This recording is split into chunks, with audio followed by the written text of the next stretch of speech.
नमस्ते दोस्तों, आप सभी को रहस्यमय उड़ीसा यूट्यूब चैनल पर स्वागत करते हैं और पावन श्री हरि कथा मंदाकिनी की और एक अध्याय में आप सभी को प्रणाम करते हैं। और इस वीडियो में हम बात करेंगे महापुरुष श्री श्री जसवंत दास जी के मालिका ग्रंथ के बारे में।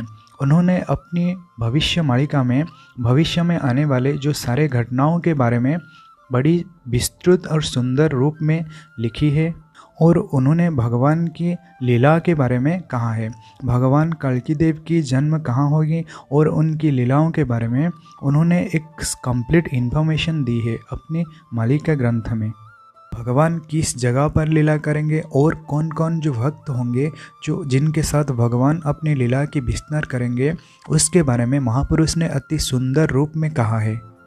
तो फिर उसे सुनते हैं कि महापुरुष ने क्या कहा है। शुण सुज्ञ जने महिमा रस कल की रूपटी से जगदीश गुप्ते रहिबे गुप्त भूमि सबु भक्तंकु संगरे लाई।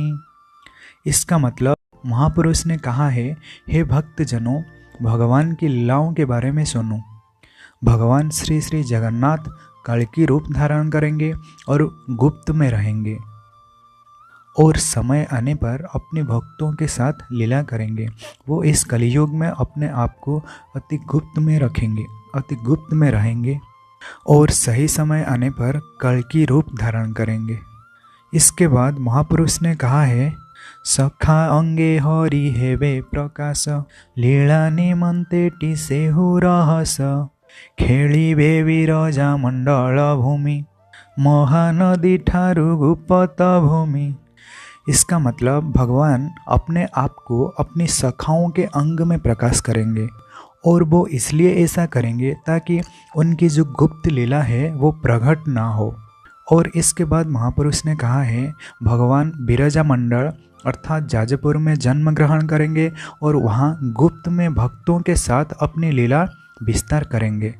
इसके बाद महापुरुष ने कहा है, एथि मध्यरे जे होइब खेल चारि पाखे थिबे गोपी गोपाल पद्मर केसर गुप्त भूई चारि पासे सखी पाखुड़ा तही। इसका मतलब बिरजा मंडल में बहुत सारे खेल लीलाएं होंगे और भगवान ने अपनी सखाओं के साथ और भक्तजनों के साथ अपनी लीला की विस्तार करेंगे। पद्मर केसर गुप्त भूई चारि पासे गोपी पाखुड़ा तही। इसका मतलब गोपियाँ भगवान की चारों ओर ऐसे विराजमान होंगे, ऐसे प्रत्यमान होंगे जैसे कमल पुष्प में पंखुड़ियाँ केसर के चारों ओर विराजमान हैं। इसके बाद महापुरुष ने कहा है, चित्रोत्पला बोली जे बण नई महानदी ठारु आसुछि बही से नदी तटरे अछंती मुनि भगवती दुर्गा शबद घेनी। इसका मतलब चित्रोत्पला नामक एक पवित्र नदी है जो कि महानदी से निकली है और उसी नदी के पास माता भगवती और माता दुर्गा विद्यमान होंगी। मतलब माता भगवती और दुर्गा विराजमान कर रहे होंगे और वो गुप्त में रह रहे होंगे अपनी भक्तों के साथ। और उसी नदी के तट पर बहुत सारे मुनि ऋषि रह रहे होंगे।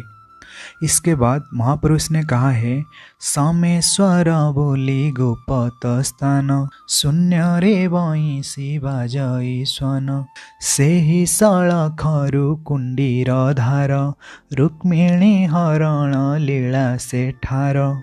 इसका मतलब समेश्वरी नामक एक स्थान है और वहीं के पास कुंडी नगर है जहाँ की द्वापर युग में भगवान कृष्ण ने माता रुक्मिणी की हरण की थी। और आप लोगों को शायद यकीन नहीं होगा और उसी स्थान पर हम लोग गए थे, 2-3 बार शायद जा चुके हैं और उसी स्थान की महिमा कोई वर्णना नहीं कर सकता है।